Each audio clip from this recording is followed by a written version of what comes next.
Good morning everyone. चाहिँ सब्जी गर्नु गएको सो सब्जी गरेर आएर पनि म खुलाउन स्टार्ट गरिसके।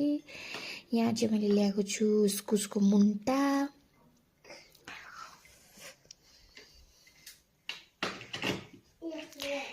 यति लामो लामो कि खाने र फाल्ने चाहिँ बराबरीको।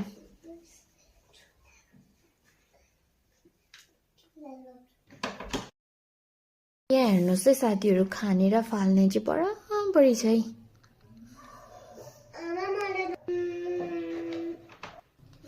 अब चाहिँ म निग्रो पनि केलाउँछु।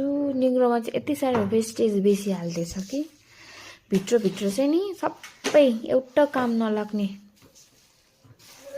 खाने चाहिँ यति मात्रै भएको पो थियो है, रिसै उठ्ने। सो मेरो नानी सुतिरहेको छ, त्यही मौकामा चाहिँ अब मोमो बनाउँछु। मोमो चाहिँ अब म नयाँ तरिकाले बनाउने, पत्ता कोपीमा र्याप गरेर हैन। अन्त चाहिँ कस्तो हुँदैछ युट्युबबाट हेरेको मैले। यहाँ चाहिँ मेरो पत्ता कोपी बोइल हुँदैछ, सो मैले स्टार्ट गरिसकेँ।